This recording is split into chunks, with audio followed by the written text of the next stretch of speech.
Good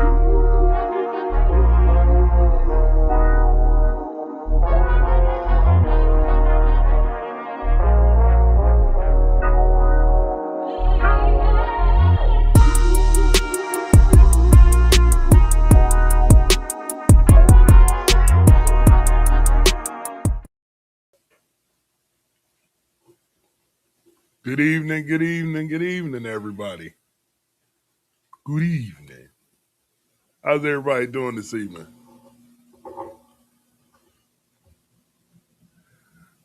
I had to do something a little different. We got the new I call it like the YouTube hold music with the stream starting soon. We had to do something a little bit different. I told you we're gonna get better and better with this. I actually like the overlay on top. This is pretty cool. Pretty cool, pretty cool, pretty cool. So how you guys doing? I am right now. I'm just putting out the link. Took me a little second to put everything in real quick, but I am here. Oh, did we have a wild weekend? Did we not? Holy smokes. Man, oh man. What a way to end it, too. You know, we got to talk about it. We got to talk about it.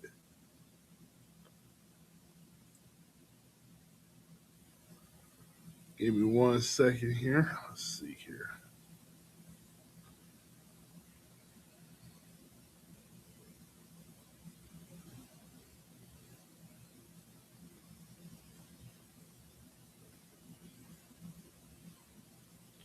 Let's see. Trying to get it where, let's see. Copy link.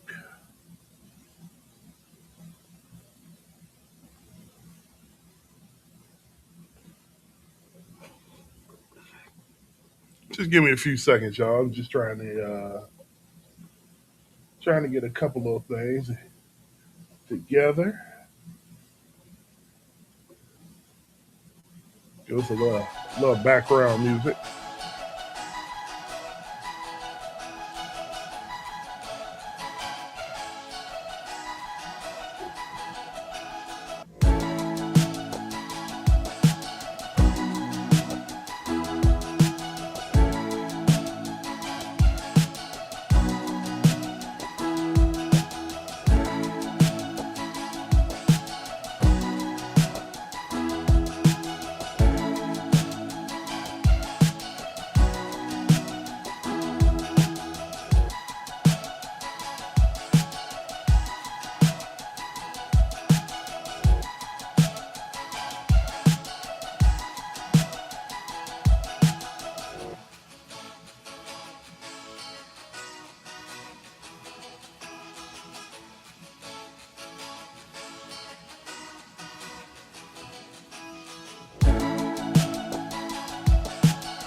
All right, we just trying a couple new things, so we got to get to everything. I appreciate the patience.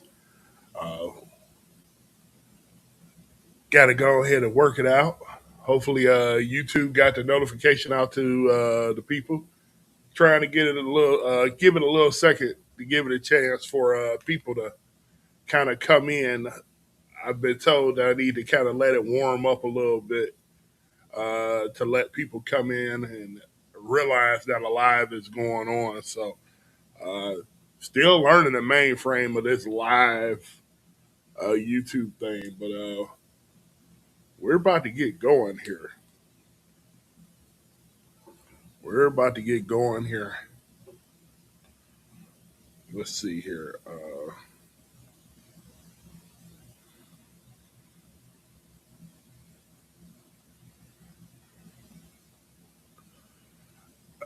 I mean, did your favorite coach get fired today? Because he might have.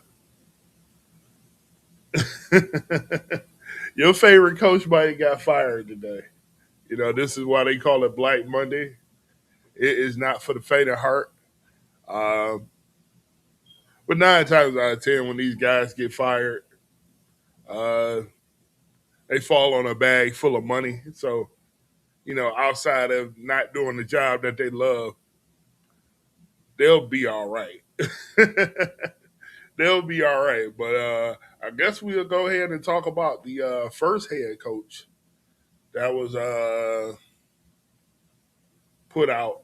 And you know what is funny? I recorded a short about it and didn't even put the short out. I put every other short out but Kevin Stefanski. But if you guys know, you've been watching the show for the last couple weeks or so.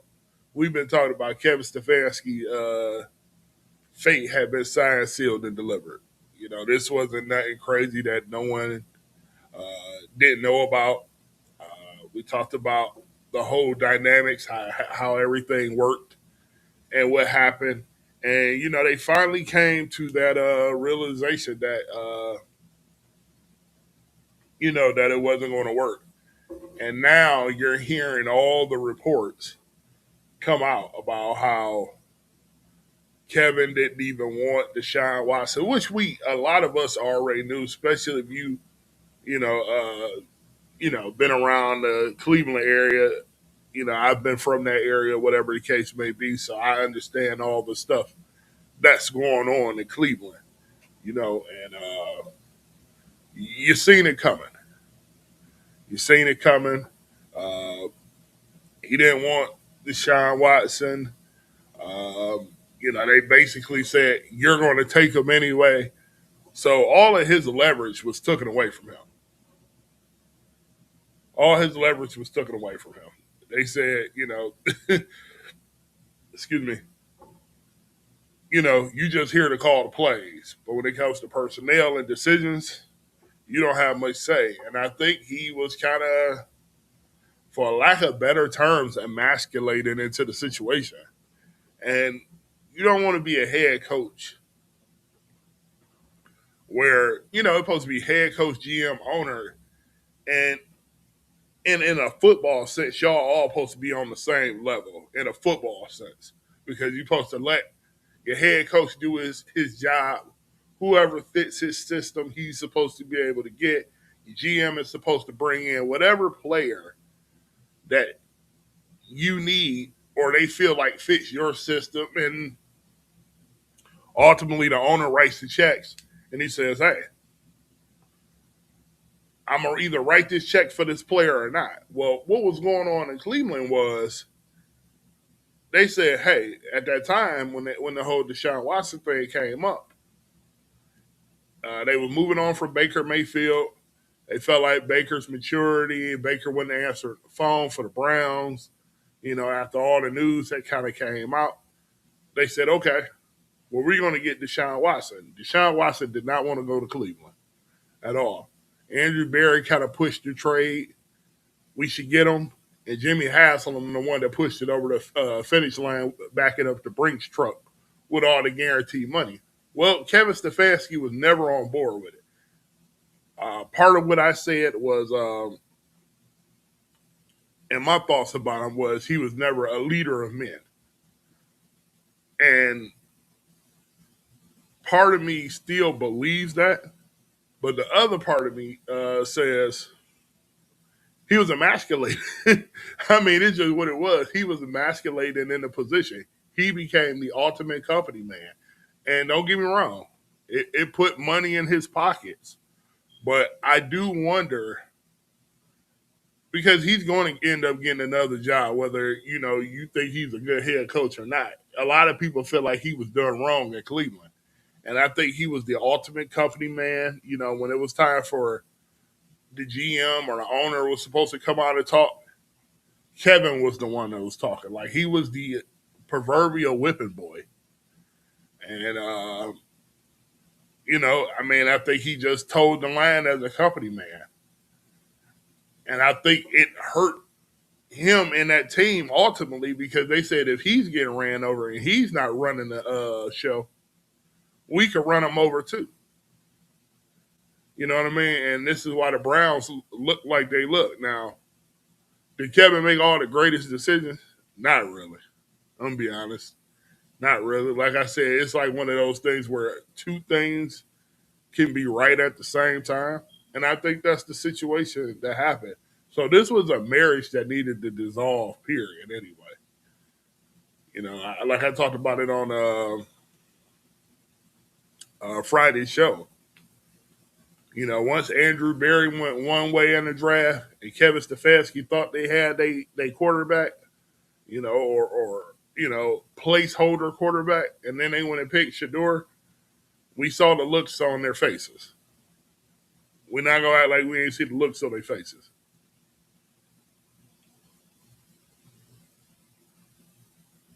The beef was on then. I said that back in April. Oh, the beef on. And the relationship deteriorated from there. And then we heard Jimmy Hassel, which I'm gonna have to bring up. Holy smokes. We gotta go hear this guy. Hold 1 second here.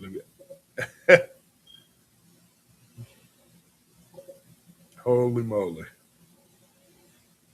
Let's see here.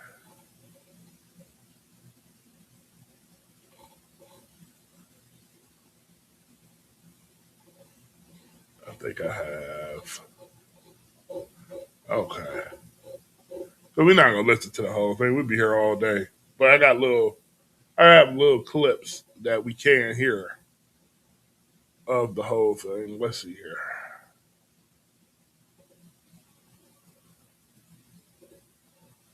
Let's get on the good old Twitter. Okay, let's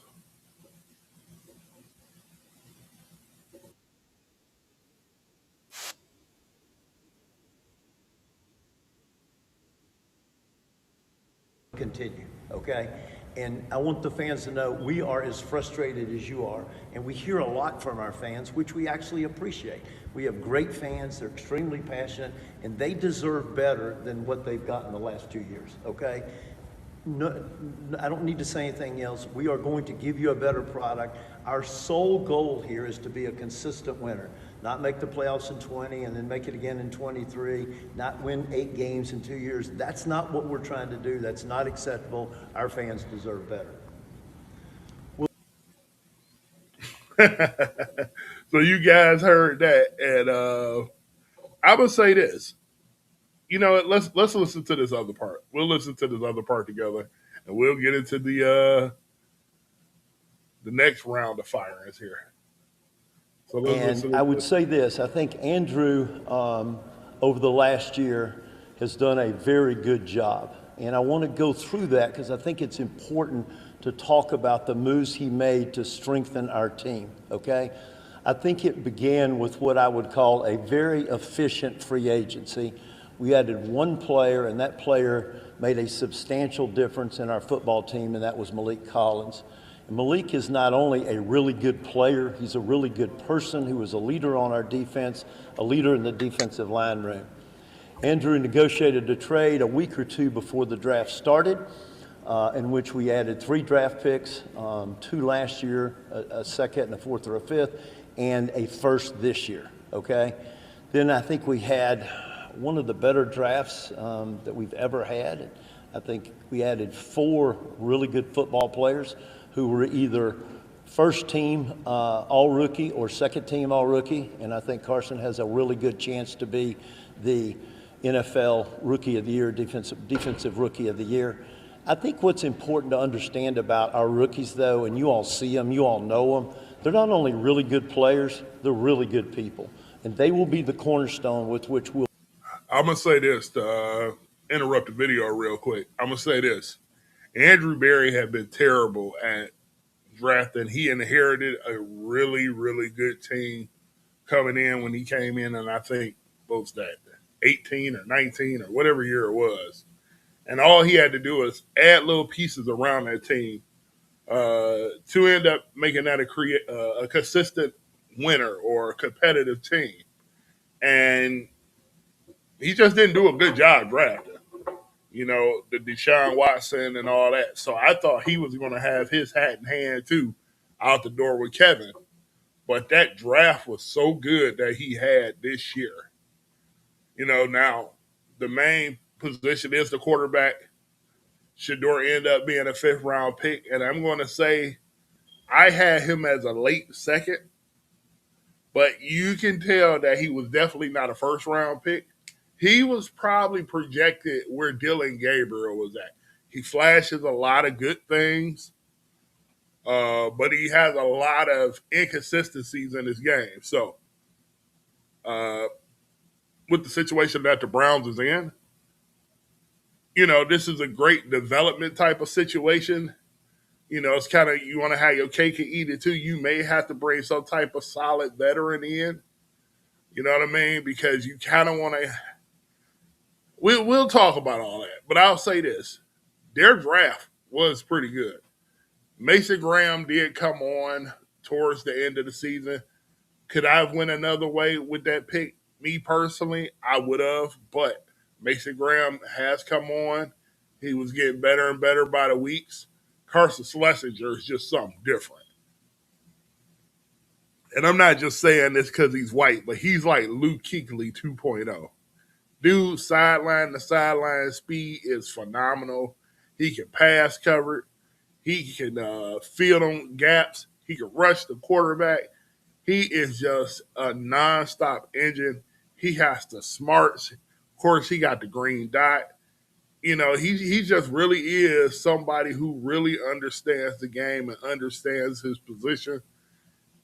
He's definitely gonna win rookie of the year on the defensive end of the ball. You got that. I mean, Quinshon Junkins, great signing. Dylan Sampson, I think, is a good signing. Um, you give two dynamic backs. You got a scat back who can make moves, catch the ball out the backfield, and Dylan Sampson. I mean, they really did a good job on this draft. Now, Jimmy Haslam can't hold hands and hold on to that. If Andrew Berry does not improve on this team, he needs to be out of here at 27. So we'll continue to listen, though. Build and grow and develop this winning team. But I think it would be short-sighted to not just look at free agency, not just look at the draft, but also to look at a couple of other moves Andrew made. We have struggled to have a consistent place kicker here really the whole time we've earned the team. And I guess the way we started this year, you'd say, looks like you're continuing to struggle. Our grandsons were at the game, and we were coming back to Cleveland last night, and I said, Andre Schmidt is a great lesson of when you fail, pick yourself up, persevere, and good things will happen. And the signing of Andre and bringing him on, holding with him that first week when everybody was saying you need to cut him, you need a new kicker, I think we've hopefully solved our place kicking woes for a long time. Quality person, the team believes in him, and we're glad to have him. And then lastly, I think something that's underappreciated was the Tyson Campbell trade. Tyson is, here again, a really good player and a really good person. And I think all you need to know about Tyson is he has been playing with a bad shoulder for several weeks. We were unsure if he's going to be able to play, got hurt in the first half. He went in, got treatment, came back and tried to play in the second half of a game where we were trying to win our fifth game. It wasn't like we were trying to make the playoffs. I think this year we not only added, and I'm repeating myself on purpose, really good players, but also really good people. And I think that core that Andrew has put together this year will help move us forward. We hope to have similar results this coming year. All right, so we got that. And I'm gonna say this. Let's go to the chat real quick. Let me remove this from the screen.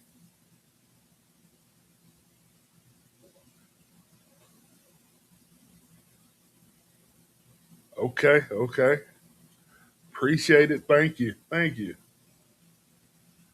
Let's see if I can add it. I'm gonna have to figure that out. The mod thing.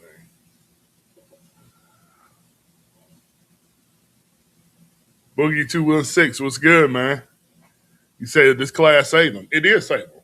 And you know what the funny thing is about the Browns? And I was saying this when they were getting these guys. Even Mike Hall. The Browns were not an organization. They weren't a stable organization that could have said, hey, we're going to go get this guy. He a super talent, right? But he got these off the field issues that we could work with. The Browns were not in that position to do that. That was another big flaw that I don't hear a lot of people talk about with Andrew Berry. And so far, he looked like he corrected it even in this draft and free agency. He wanted to go get a lot of malcontents to an organization that was dysfunctional. You cannot do that when you're a dysfunctional organization. You can't do that. You got to almost have Boy Scouts, leader of men that can play immediately. Those are the guys that you need. If you don't bring those type of guys in,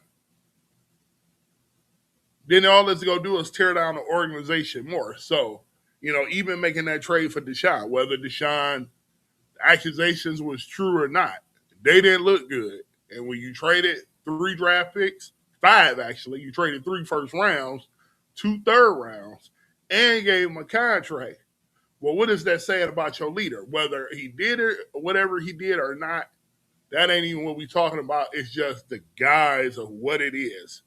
You do that, and the Browns have been an organization that has not been a winning organization. That can't happen. You only can do that when the organization brings in stability, the organization has been stable. Then you can go bring in a couple of those malcontents because they're gonna what they say, stand straight and fly right. That's what they gonna do because they coming into an organization that's got standards. So then you can take flyers on those guys where they may have first round talent, but then the mental side of the game make them a third or fourth round. That's where you take those type of guys. So I think the Browns are starting to understand a little bit that you got to do this right.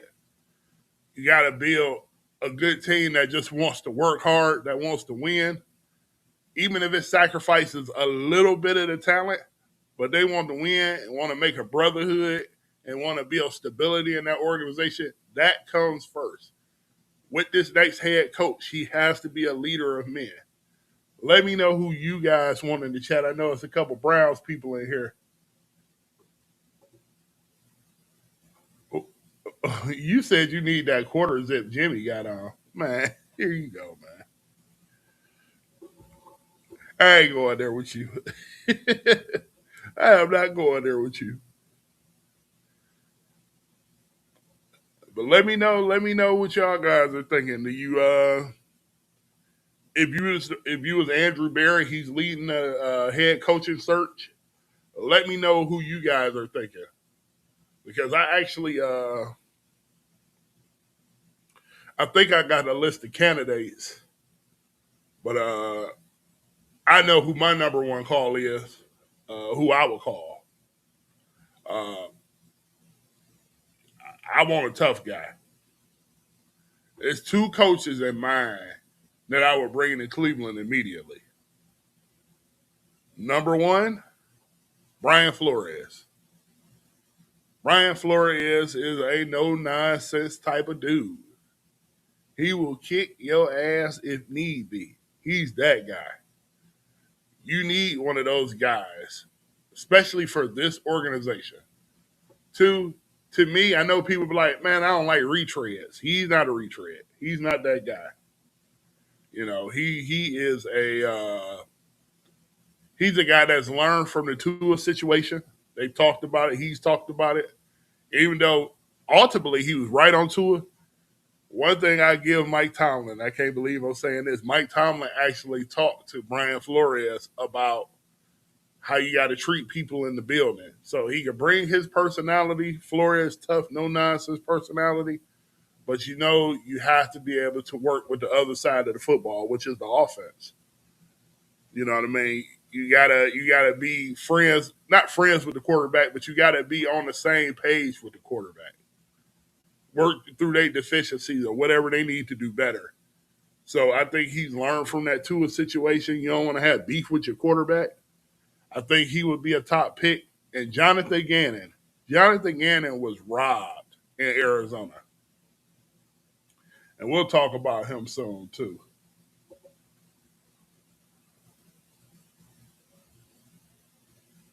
Well, it's you say Flores would be a great move. He would.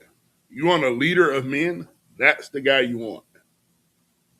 That's the guy you want if you want a leader of men. He's going to be the guy that, is meticulous.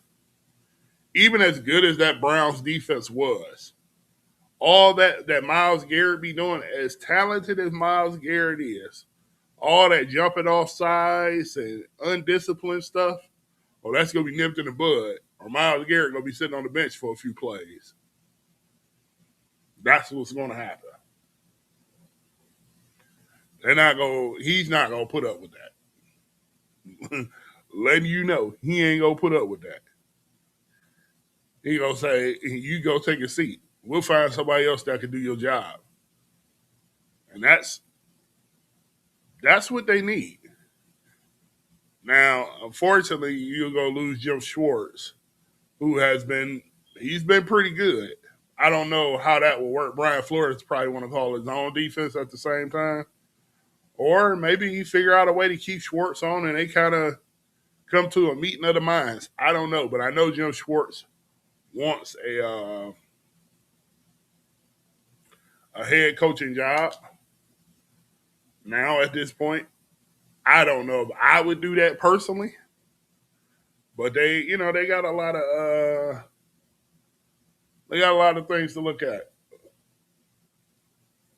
What you say, Boogie 216? I say Flores or Greg Williams. I know Greg became a cult figure. You don't want Greg. Greg is no nonsense too, but I don't know if Greg got the X's and O's at this point. I don't know if he's a CEO too. That's the whole thing too. Can he be a CEO too? I don't know if Greg got that. I could be wrong, but I don't think he got it. I don't think he can do it. I don't know about Greg.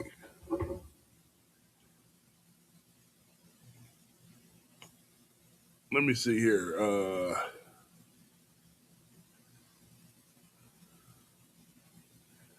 Now we just got new news that just came in because this is gonna be that type of day.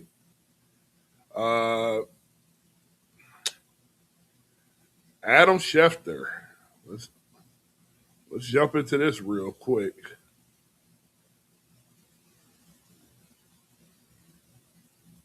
Let's pull this up.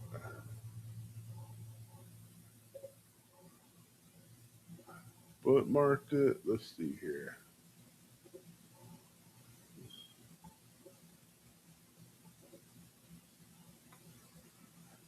We got this is from Adam Schefter. He said Mike McDaniel said he will be a part of the Dolphins interview process for the next general manager and will remain the head coach until he's told otherwise. So it looks like at least this offseason, Mike McDaniel is not going anywhere. And I said that he was going to be the Browns' next head coach. That was my thinking at the time. He was already in Cleveland. He knew he was already in Cleveland. He was under Shanahan and all that. They loved him, and had Miami let him go, he was going to be in Cleveland. But it looked like Miami go keep him another year. And that could be interesting. And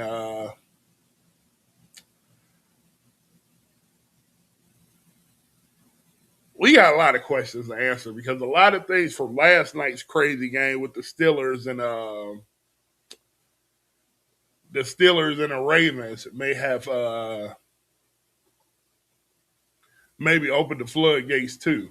Because I forgot about this name. John Harbaugh may come available. Would love to keep Schwartz on board. See, that's going to be the interesting part. That's the only thing about getting rid of Kevin Stefanski. You bring in Jonathan Gannon or you bring in a Flores, those guys are going to have their own people unless they really have that meeting of the minds. They had that meeting of the minds and they feel like they could mesh both defense and concepts together. then cool. But Schwartz is probably going to want an opportunity at a job, especially him having a number one defense. You know, um, he's going to want to crack his. Excuse me. He's going to want to crack at something at one of these jobs, and he's going to want to crack at that Browns job. And it's just, do you feel like he's a head coach or not? Is the question. That's the real. And see, I had uh, Mike McDaniel being that guy for Cleveland. Like I said, had relationships in the building. Was looked at as a brainchild. He fits with Andrew Berry and those guys. Actually, I thought he would have been a perfect fit for Shador. Before Shador got drafted, I said Cleveland was the pick, Miami, San Francisco, Minnesota, any of those teams that's got those McVay, Shanahan guys where he can learn how to work off the play action, learn how to be a real quarterback would have been a great fit for him. I think Shador is an upgraded version of Tua, in my opinion, talent wise. Now, he still ain't did what Tua's done in this league, but talent wise, he's bigger, bigger quarterback, taller quarterback. He would have fit that system perfect. So that's why I had McDaniel coming to Cleveland. But we'll see how that goes.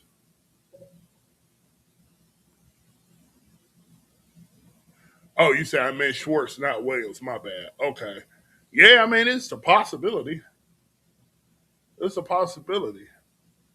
We'll see what they do. We'll see what you said. Cardinals might grab Schwartz. He would be good though. That could be interesting too. He ain't got Miles Garrett, but he got a Sweat over there. He got a nice pass rushing tandem over there. That defense is pretty good on over there, and that's definitely not the reason they was losing. They just was devoid of talent in Arizona. So I know that Arizona has to figure out if they're going to trade or release Kyler Murray by I think March 19th or something, whatever the league date is. So they don't have to pick up his $20 million option. So they are in a situation where they're in a turnover situation. That team is still in a reset, but it's got a lot of talent on that team. So I can see Schwartz kind of over there too, either there or. See, I think the only thing about Schwartz, I think you kind of want to see him where they already got some offensive talent. You could bring in an offensive guy, one of these young gurus, and then he go work the very bad defense. Like Tennessee got a terrible defense. It wouldn't be my first pick for him to go there, but Tennessee's defense is awful. But he'll probably get that defense in shape to be really competitive. Cam is growing. Cam Ward's game is growing. So you got him over there. And if you could bring in like some offensive minded guy that can help put that offense together and get a couple pieces in the draft and free agency, all of a sudden that team flying. So Schwartz gonna have some jobs to look at. Uh, and if you guys are in a live, lurking in the live, hey, don't be scared to say hi, interact with the chat. Uh, Hit the like, subscribe, share button. It helps us. We're trying to wake this channel up and let the masses see it. We're building this community over here. We gonna keep building this community over here, and it's gonna catch fire at some point here. So if you lurking around in the chat, just say hello. We don't bite. We don't bite, and just hit the like button. It just helps. That's all. So yeah. Then we got to go next. We got to go into Pete Carroll was let go. We got Pete Carroll, and I read about that Friday. I did the shorts. You guys saw the shorts. Talked about it a little bit, and with with Pete Carroll, he had just signed a 3-year deal last offseason. He had just signed a 3-year deal. And that team was in tatters. Look at me trying to use big words, tatters. It was that team was in ruin, right? And it wasn't a good team the year before. Like this team is like the devoid of talent. Then they traded Jacoby Myers or whatever the case may be. This was just a Frankenstein project from the jump. Um, and according to what we read, Pete Carroll was not even Pete Carroll was the head coach, but it don't seem like he had full control of his staff. It sounded like our boy Tom Brady was in the mix on a lot of it. He was controlling a lot of stuff. He the one that pushed for Chip Kelly. Chip Kelly was a failure yet again in the NFL. Chip Kelly probably came on because Tom Brady had some type of relationship with him through Bill Belichick and all that whole thing of New England ties. So they brought Chip in. We all know Chip a terrible offensive coordinator, especially for the NFL. He went in that great at Ohio State the year they won. It was like, okay, he was okay, but he went nothing that to write home about. Ohio State just had mass talent because if they did, he would have stayed at UCLA and would have took them somewhere. So he's just not that guy at this point anymore, and it was just a failure from the beginning. Um, and to fire Pete Carroll, who was probably going to be somebody who was going to be a organizational builder. You had to at least give him 2 of those 3 years. You couldn't fire him after 1 year. And I think Mark Davis at this point, he just want to eat. What do he eat?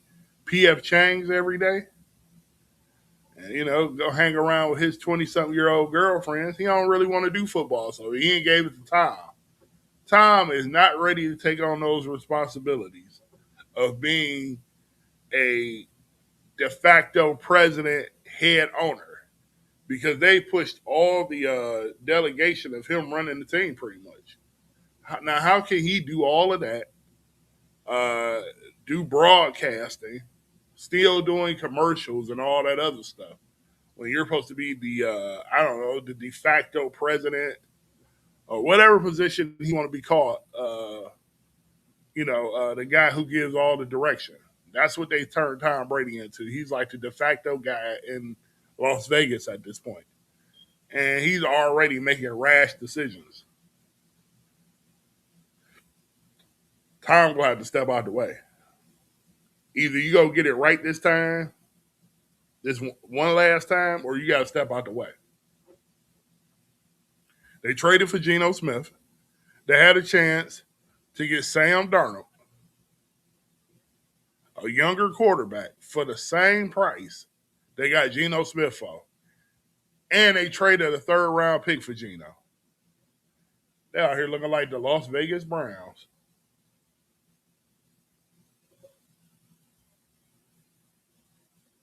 Okay, yeah, we read that. Okay.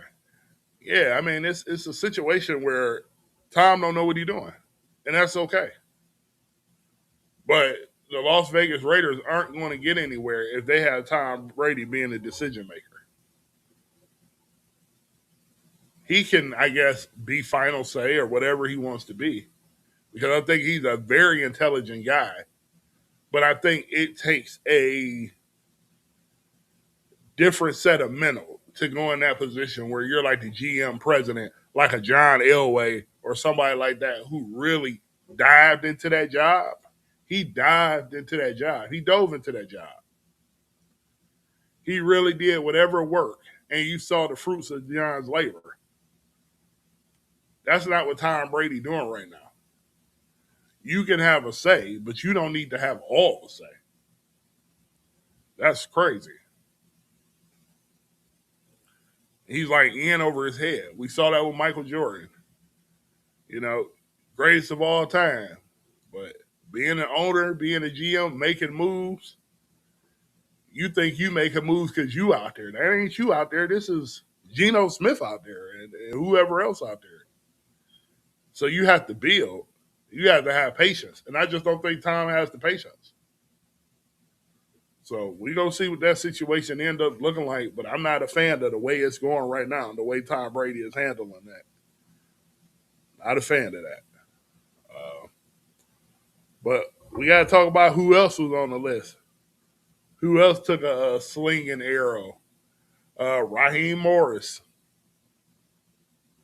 It's crazy because after they won yesterday, the Falcons, who they play? Saints. After they won, they showed a video of Raheem Morris shaking hands with Arthur Blank, hugging. They was hugging and embracing and all this other stuff. And then next thing you know, he was fired 4 hours later. I'm just like, wow, okay. And I think that was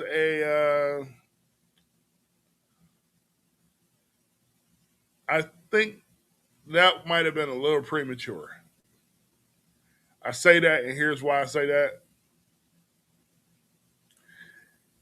is because they had won the last 3 or 4 straight games.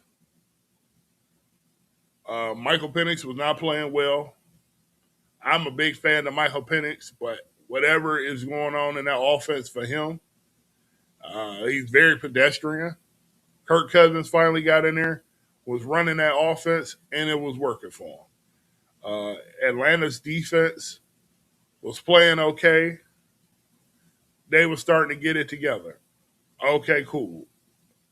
I think that was a situation where you had to give it another year. Unless you felt like you made a mistake when you hired Raheem to begin with. And here's the mistake that I think they may be thinking about. Now, this is what I said last year. So this is kind of like revisionist history on what I'm about to say. I think they wanted Belichick last year. I think that they had peer pressure not to hire Belichick, in my opinion. This was a team with a lot of young talent.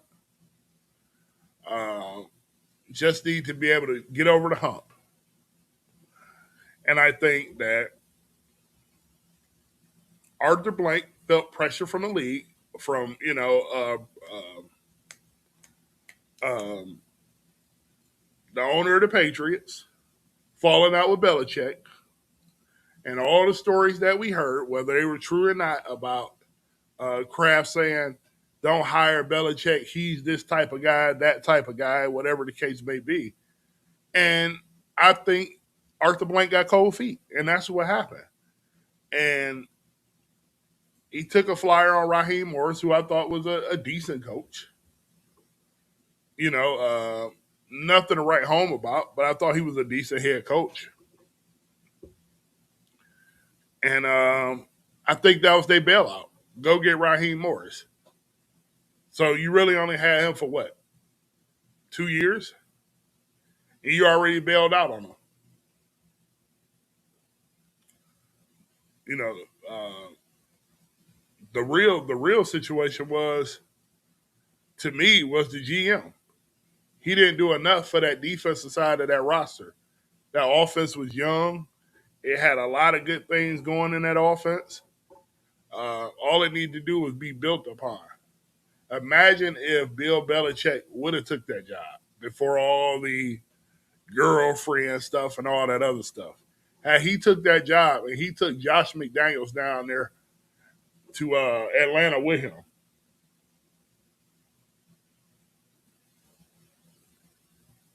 and he took him with him, and you see what Josh McDaniels is doing with is he with Drake May? I think he with Drake May. You see what they doing over there in New England. Imagine him having Kirk Cousins or Michael Penix in his second year, and he's getting that ball out to Drake London and all those guys, and Kyle Pitts and all those guys, and the Bijan Robinson. You would have the New England situation in Atlanta this year. So, I think they got cold feet, and that kind of messed up their situation. That's just me being honest. I think that kind of screwed them up. So let's see. This is one of these shows that's kind of off the cuff because we get news as the show goes on here today. So bear with me as this news keep coming in. I'm gonna keep putting it into the show, and we're going to talk about it as we go here. So let's see what they said here.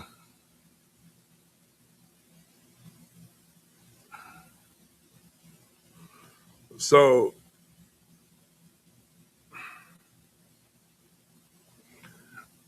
so the Dolphins have put out their list of GMs because they fired Chris Greer. So they put out their list of GMs. Uh, they got Philadelphia's assistant general manager on there, Alec Hollaby, John McKay from the Rams, uh, Josh Williams for the 49ers, 49ers again, Green Bay with John Eric Sullivan. So basically, in a nutshell, all those GMs except the Philadelphia Eagles GM are all part of the McVay Shanahan tree. So don't think that this isn't intentional, and Mike McDaniel won't be going anywhere anytime soon because they have a plan to hook him up with people that he knows to create this team, and I think that's what's going on. So that's just a quick jump in. Uh,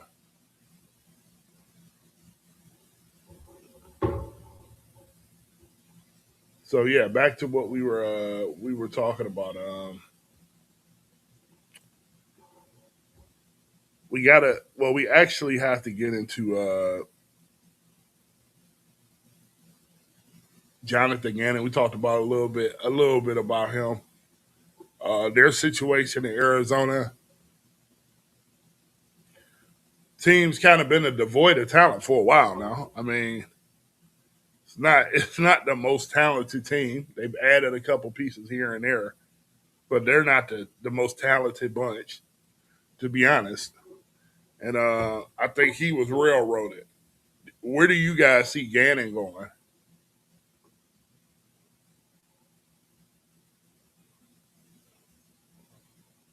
Let her know. I think he would be a good fit for the Browns. Um,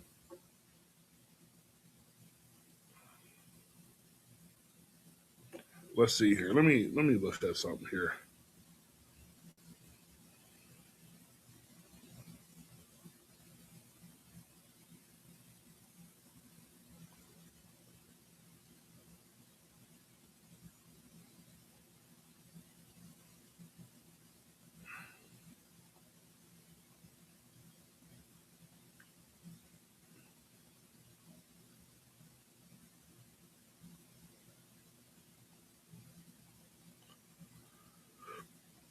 Let's see here. Give me 1 second, guys.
All right, we're back here. Just had to look at a couple things. So, One other news story that we had to get into, we got to talk about JJ McCarthy. According to reports with JJ McCarthy, he is not guaranteed the starting job in 2026. Um, I wasn't high on JJ McCarthy coming out of school. JJ McCarthy to me, very athletic guy, great, great dude from all intents and purposes, what we heard. But he won the first round pick. And Minnesota really outsmarted themselves. And I like Kevin O'Connell a lot. I like Kevin O'Connell a whole lot. He took Sam Darnold, put Sam Darnold together, and got Sam Darnold paid and got him to another first round bye in the playoffs. But that should have been your quarterback. JJ McCarthy is a quarterback who needs to be a 3-year project. Because he was drafted in the first round, which he should have never been drafted in the first round to begin with. But because he was drafted in the first round, don't mean that he has to be a guy that starts right away. And get rid of Sam Darnold for the money that he wanted and for the years that he wanted. He only got 3 years in Seattle. He had his best year with you, and you let him go for a rookie quarterback and J.J. McCarthy, who was babysat in Michigan in that offense that he played in. I just wonder sometimes when you look at these GMs and these coaches, what are they seeing? What are they seeing? I'm not a scout. I probably could be one or a GM or anything like that. But I could tell you that he was in an office that babysat him. One read, run heavy, throw some play action, throw it deep, throw it hard. That's what J.J. McCarthy was at Michigan. So to try to act like he was going to progress into this guy is crazy as hell. Like in his first 2 years, he's somebody who needs to sit for 3 years. But obviously, Minnesota is starting to get it, and they are actually looking at trying to bring Daniel Jones back, possibly. Daniel Jones is in play. Mac Jones is in play. So the Joneses, who? The Joneses are in play to take the position from J.J. McCarthy. So when you look at that situation, do you say then uh, you swung and missed on that pick? Because if you got to go trade for a Mac Jones or sign him in free agency and then give him the same thing that you could have gave Sam Darnold, do you say we missed on the first round pick?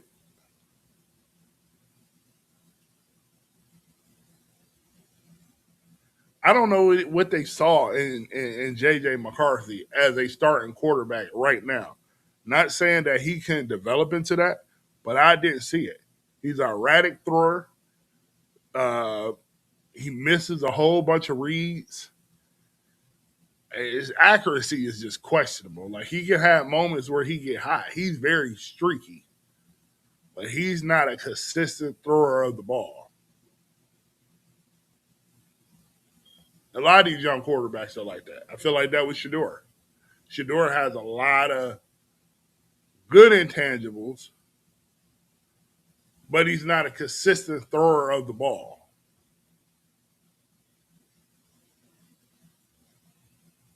You know, everybody want to say, well, look at him in the no huddle. You know who's great in no huddle offense too? Kenny Pickett. He was great in the no huddle offense too. But when I need you to run the other 60 plays before that, you're terrible. That's how JJ McCarthy is. He's just not ready. And now Minnesota got to eat that. They're in a situation now where you threw away your franchise quarterback for your potential franchise quarterback. How does that work?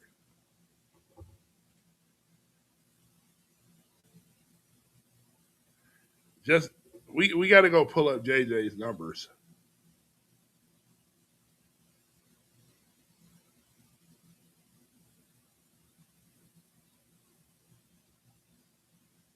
Hold on, let's see.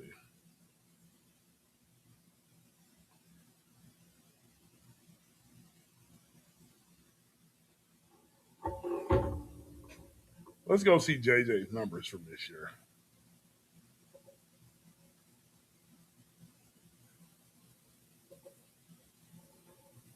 Let's see.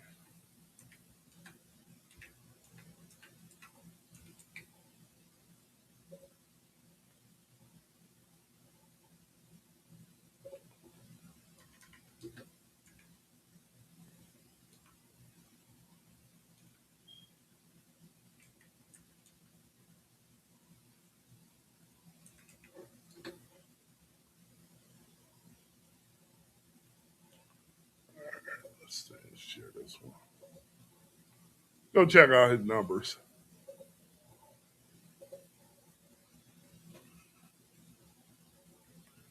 This was JJ McCarthy's regular season. Now, Sam Darnold, the guy that they gave up, who had almost 40 touchdowns last year, they gave him up for this guy right here.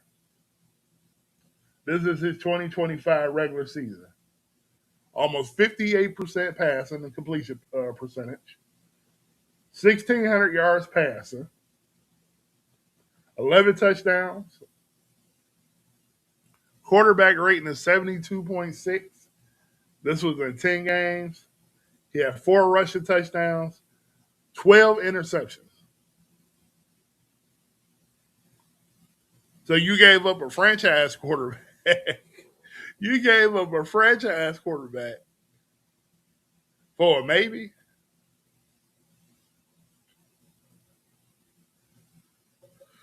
Holy moly. Holy moly. Not a franchise guy. Sam Darnold ain't even 30 years old. And you gave him up for a 23-year-old that was not lighting the world on fire in Michigan. Man, oh man. I tell you, these organizations be outsmarting themselves sometimes.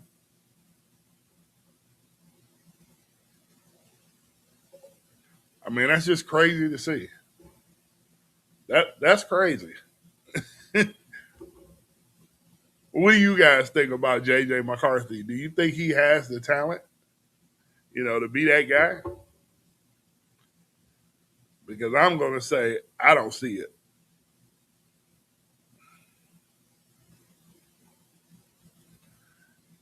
I say he's going to have to be. If he is, he's going to have to be somebody who really, really, really has to develop, and it's not going to be over a 1 or 2 year thing. He's going to have to go sit like 3 or 4 years before his extension comes up. He's that type of guy. His mechanics is not great. He's just somebody who needs to develop, and I just think that Minnesota they screwed themselves. I'm just gonna call it what it is. They screwed themselves. They did. Just not a good look for them. Um, it's almost a fireable offense, but everybody get a mulligan. But man, you talking about the most valuable position in the NFL, and you gave it away. Crazy, crazy, crazy. But yeah, we all got to see. I don't know. We really talked about it. I said something about it, but really talked about it. That Pittsburgh Steelers Baltimore game, they need, just like uh, my wife said, they need to win Emmys or Oscars for that game. You can come up with a better script than that. That game was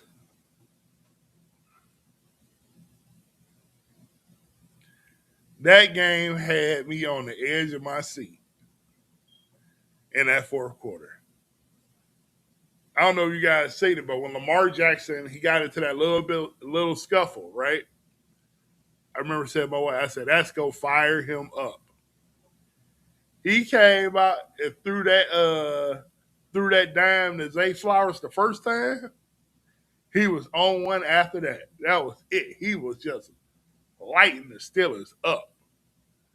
Every time they needed a big down fourth or whatever, he was just going crazy.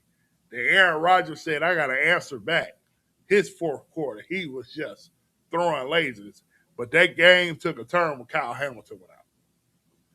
I call it what it is. Kyle Hamilton went out that game, the floodgates opened for the Pittsburgh Steelers. Then they was able to start getting the ball to Pat Fryermuth and all those other guys.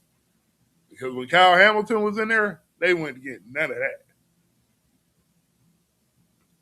And you got to feel bad for Lamar because Lamar played like he was getting locked up. Now, he was getting locked up for the first three quarters. He had only like maybe 60 yards, 70 yards. That fourth quarter, he turned into somebody else. And it was just a typical Ravens Steelers game with something on the line. How many times have we seen that? And for Chris Boswell to go down and miss that chip shot extra point, I'm like, oh, this is gonna come back to bite him. This it. It's gonna come back to bite him. Chris Boswell, who don't miss nothing, missed the extra point. And the Derek Lively catch was just Jalen Ramsey played that ball terribly, but Derek Lively made a hell of a catch. I mean, you can see it in the stadium. It was over. Aaron Rodgers was like, I can't believe this is happening. All for Tyler Luke to get down there. I ain't gonna say it was a give me, but it was 43 yards, 44 yards in the game. But I forgot myself that he was a rookie kicker. Could have ended the game real quick. Wide right. That game had everything of a movie. I mean, it had a plot, it had the climax, it had the perfect ending. I mean, it was just typical Steelers Ravens. You just don't know what's going to come out of that. But here's my question to everybody: did that game get John Harbaugh fired, or do you think he stays in Baltimore?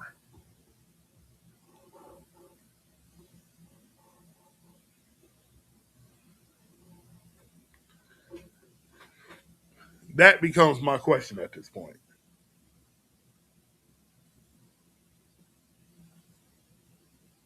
Because it seems like when big games come, John Harbaugh cannot beat Mike Tomlin in those type of games. Seems like he outsmarts himself. Derrick Henry again didn't run. Well, once Derrick Henry had them couple runs, they had kind of bottled him up, but he wasn't running the ball well. But I still would have ran him just to have the threat of the run. And he only had like 5 carries in the second half again. Now, did that cost him the game? Maybe. Because even where Tyler Luke kicked that kick at, they had a couple timeouts. They could have just ran the ball up the middle and got a couple extra yards. Let them get the kick a little bit closer. Now you could have still missed, but it would have been a little bit closer. So I wonder at this point now, do they look at John Harbaugh and they say, okay, instead of it being the Mike Tomlin swan song, It's the John Harbaugh swan song. Hey, you did your service here. You won a title, but it's time to go. And I think I got something to pull up here. I think, let me see here if I have it.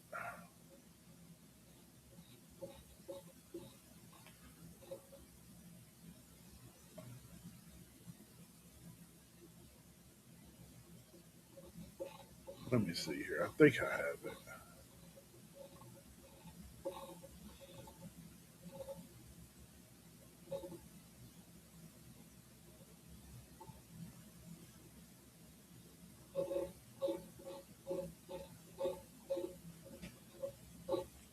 Let me see.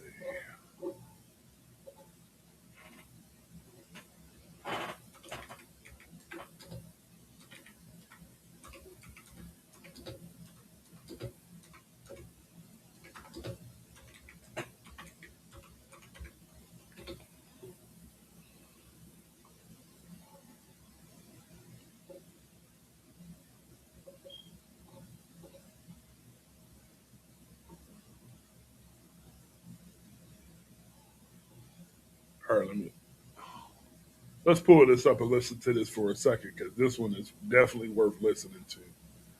Um,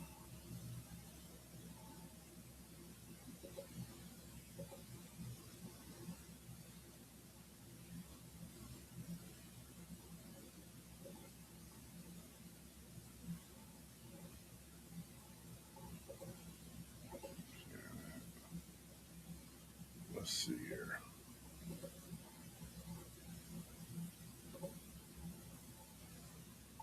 Okay, yeah, let's listen to Lamar Jackson a little bit. I found this kind of interesting.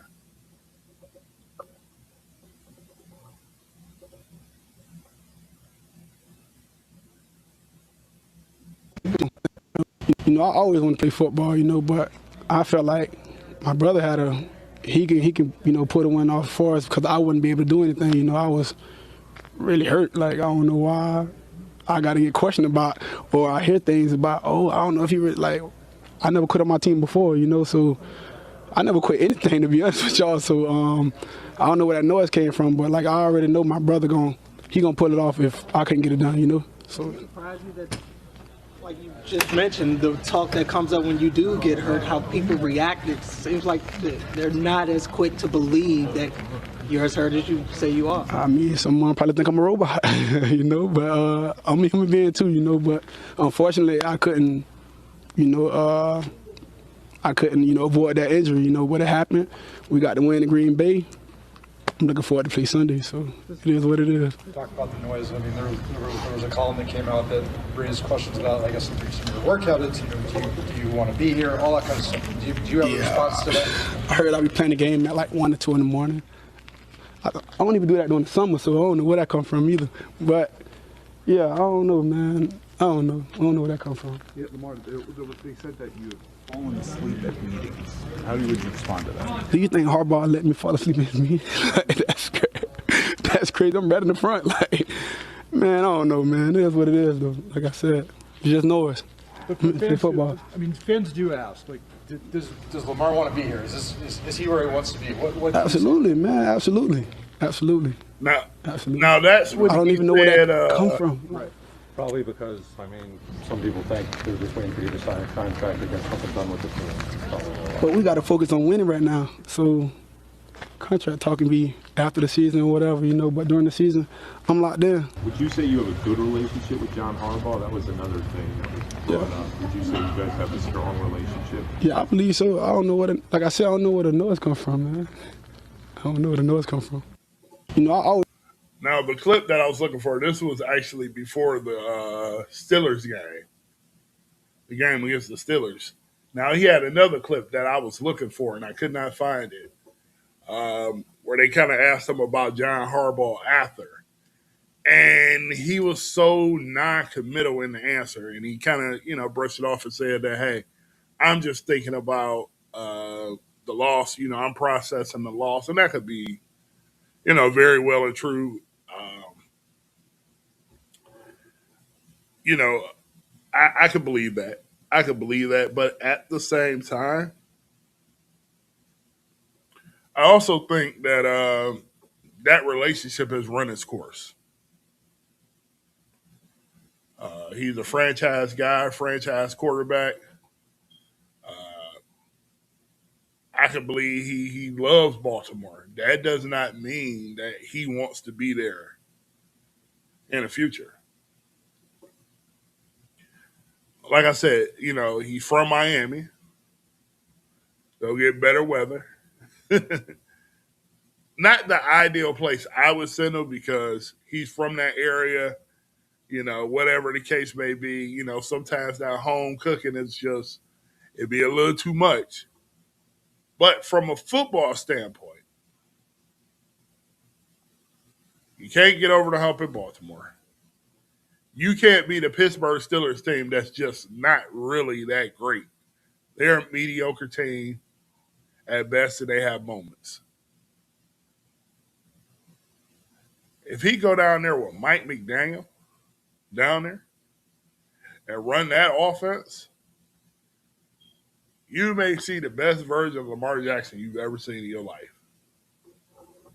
Now, like I said, we don't know if he's going to really want to be available. He actually wants to leave. But me, in my opinion, I think he does not want to be here.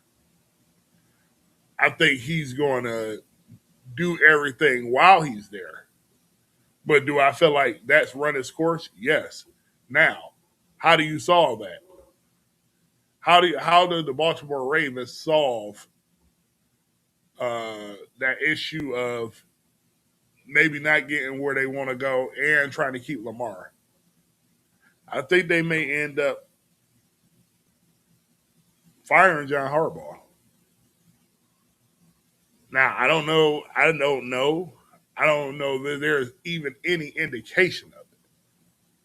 But I do believe that it's a disconnect there.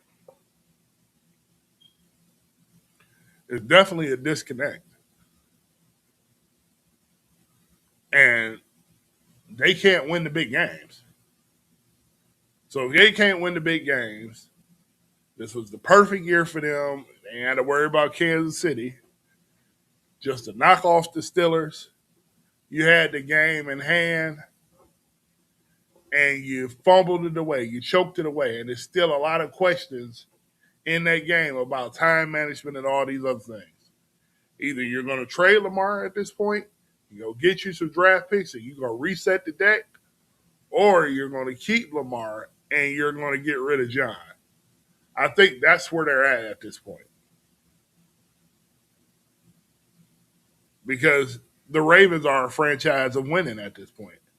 They make deep runs. They're not a one and done team or a team that just missed the playoffs. They're a team that wants to get after it and be in contention. And this can't keep being the same trend over and over. So what do you change? What do you change at this point? Let me know in the chat. If y'all guys got any ideas about what Baltimore should do at this point. Do they stick with the same old, same old? They run it back with Lamar and John again? Do you think they get any further with what they have? Or is it time for just a mutual separation at this point? Because that's what I feel like needs to happen. In my humble opinion, I watched a clip last night, and I think it was like the last 4 postseasons or something like that, where Mark Andrews fumbled the ball, then Zay Flowers fumbled the ball, and like all this calamity that just goes on in Baltimore. And sometimes you can try so hard and just get nothing out of it. That's the terrible thing about sports, life. Life is a microcosm of sports. Same thing. Sports is a microcosm of life. Whatever. It's the same thing. Sometimes you can work so hard at certain things and it's just not good enough. And I think in this situation with Baltimore, I just don't think it's going to get any better. Imagine if that was Kansas City. and this was Patrick Mahomes and Andy Reid, and they were in that same situation that Baltimore in. And you know what? Speaking of that, Andy Reid has been in that situation with the Philadelphia Eagles and Donovan McNabb, making it to the NFC Championship all the time, got to a Super Bowl, all these things. But at some point, we had done this song and dance so many times, and we're not getting to that next step. At some point, you got to pull the plug. Pull the plug. Eagles and Andy went their separate ways. Both got titles in the spans of the time they went away from each other. Eagles got 2 titles in what, 8 years? And the Chiefs got 3 titles in like 8 years. Sometimes it's just nobody's fault. Sometimes it just doesn't work. I feel like I need to get a marriage counselor in here for the Baltimore Ravens. They need one. They got to figure out, can they get over that hump? Or do they just need to separate? Me personally, they need to separate. If you keep getting to the same spot and keep getting the same results. That's crazy. So we got to talk about, we'll say the matchups. We'll say the matchups towards the end of the week because we'll know who's injured, who's not injured. But what we'll do is we've been on for about an hour and 20 here. We'll do now is we'll look at the playoff bracket, see who's in, just give a light look at it. And then we'll probably wrap this up and, figure out what tomorrow looks like for us. Maybe some coaching hires tomorrow. So the way we're going to probably play this week with the shows is it'll be a little by ear, just because there's so many moving parts. It's kind of hard to like really set up the way you really set up a normal show, but it's all good. Ain't no complaining from me. I enjoy doing it. I enjoy you guys being here, hanging out with me. So let's do it. Let's check this out real quick. Let's see.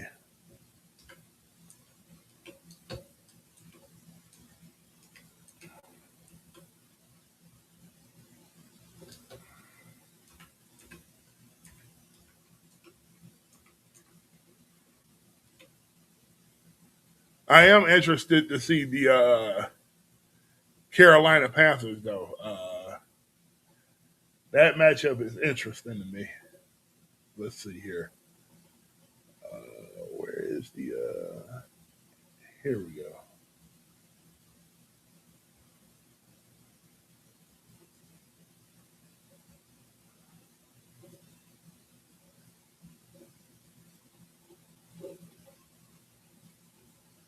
All right, let's look at this playoff bracket here real quick.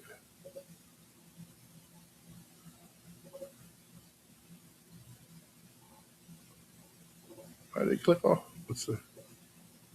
There we go.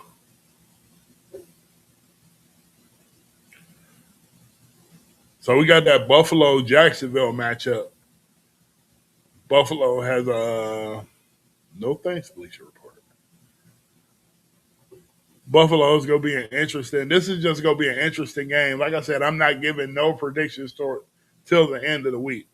But we go look at the matchups. We got that 5-4 matchup with Houston and Pittsburgh. I think that's going to be a really good matchup. I think it's some weakness and strengths both teams can exploit.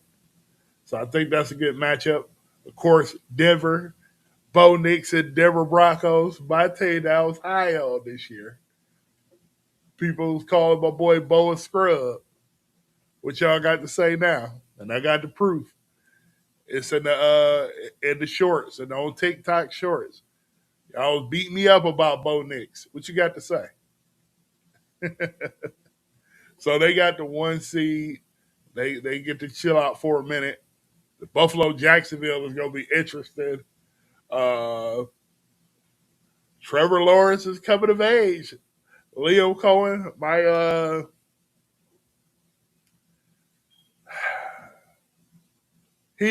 think he's my coach of the year. Think he's my coach of the year. Um,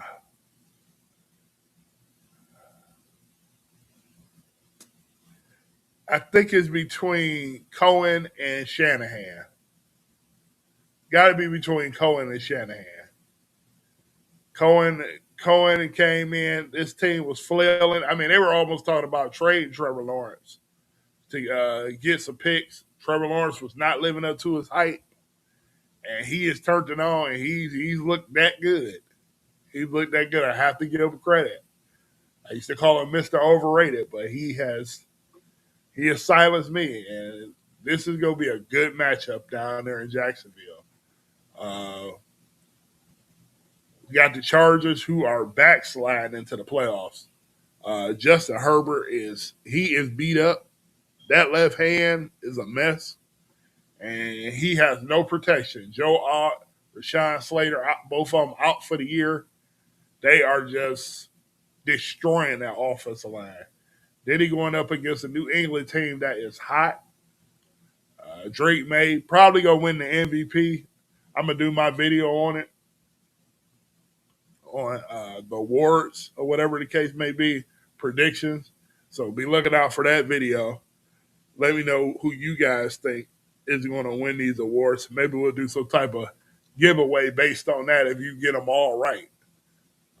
So that's the AFC side. The other side is we got the Rams, Carolina, and this is going to be a very interesting matchup. I will talk about this matchup towards the end of the week. But this matchup. I know everybody looks at it and say, "Man, the Rams just gonna run away with it." We're gonna talk about that matchup. That's gonna be a good matchup. Bryce Young, first time into the playoffs. Weird way to get into the playoffs. The NFC South was just struggling as a whole, but they were able to moonwalk into the playoffs against a Rams team that is probably going to get Devontae Adams back this week. So it's going to be interesting. Of course, Seattle is the number 1 seed. They get Sam Darnold for his second year is the number 1 seed in the NFC. Go figure, right? We got San Francisco Philly matchup game in Philly. We gonna see how good of a game that be. Here's the game I'm looking forward to. Towards Green Bay and Chicago. Chicago came out with a miraculous win a couple weeks ago. That game should have been up there for a game of the year. One of the top 5 games of the year. They got that onside kick recovery and won the game in overtime. So that game was crazy. That wasn't even a couple weeks. That was last week. Malik Willis played crazy.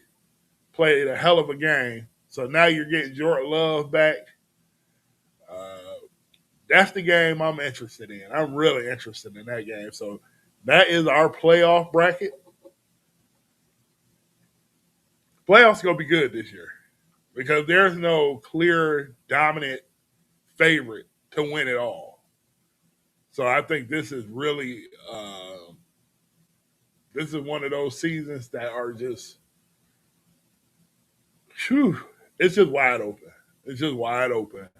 So we'll see what it is. And that's pretty much all I got for you guys today.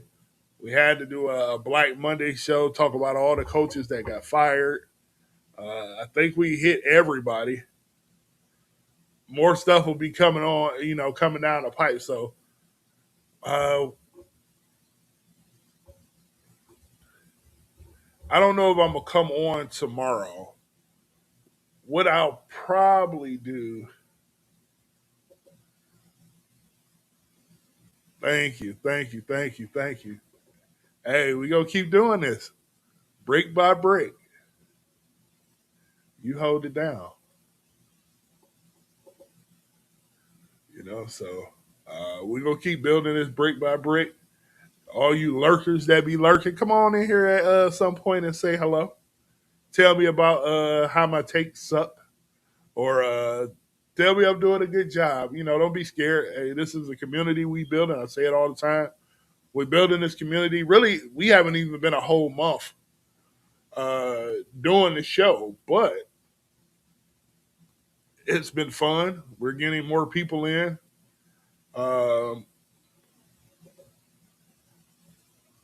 That's right. Hit that like button. That's right. Don't be scared of the like button. Y'all hit the like button. It shows up in the YouTube algorithm or whatever they want to call it. More people can know about the show. We're not just a one team show. I got to get on my soapbox to do this all the time because we're new into this game. We're not a one team show. We cover everything, all NFL, college. Now we did cover much college this week, but as it grows, we're going to cover everything. We're going to have all the journalists on from different teams, everything. Like, this is a real talk show, and this is backed by the community. This is independent media. We got so much other stuff going on. If you like what you hear, come hang out. Hit the like. Tell a friend to tell a friend. Because what we're doing, we go break some glass. We trying to shatter some glass ceilings. So I'm going to be here. I'm going to be here. And, my job is to be, give you honest opinion, not no clickbait. If that's what you're looking for, I'm not the guy. And that's okay. I'm not that guy. We're going to have fun. We're going to enjoy. Like I said, if you guys do any type of donations or whatever the case may be, I appreciate it, or whatever the case may be, but you go see what it goes into. Every time, if any dollar even comes in here, it's going to go back into the channel and what we're doing. As you can tell, looking at the little graphics that we put up here, we change it, we growing, we evolving, we doing new things every day to make the channel better. I want to make sure when you guys come into this channel that you feel like this is a second home for you. So that's what we got going on. As we continue to grow the community, and like I say, YouTube let our subscribers see that we're actually on. We'll have I'll open up the Discord. The Discord is there. It's a lot of stuff. We got a lot of stuff. You just check the links and everything else. Like I said, if you want to, donate, super chats there. I'll put all that other stuff out in the next couple of days or whatever the case may be. But I appreciate you guys just showing up. That's a big deal to me. Hopefully you liking the content, and we're going to keep growing. Like I said, this is brick by brick. This is not going to happen overnight. But one thing you will know about me is this is something I love, I'm passionate about, and I'm going to be consistent with it. So more than likely, I'm not going to pop up tomorrow because I want to do a video and put that together for the channel, and then I'll come back Wednesday. But if something breaks that's really, really, really worth talking about, I may just jump on and do a live that way. But I wouldn't count on a live tomorrow. But Wednesday I'll be back, and then we'll go from there. Like I said, the goal is to make this a daily show, but we still learning a lot of things. We still trying to get this channel to wake up and get things going. So I'm trying to do a lot of things behind the scenes to get everything in order and to get it rolling. So like I said, the best thing, any of you lurkers in the chat, guys, I appreciate you guys coming and hanging out. I appreciate you lurkers. Like I said, just hit the like button, share it with a friend, and we're going to keep growing this thing. I'm telling you, we got something good going here. So I know it's about that time. We are at about 8:50. we've been going for a while now. We've done a pretty deep show. This was the Black Monday show. We had to talk about all these firings and hirings. So we're gonna go ahead and end this show.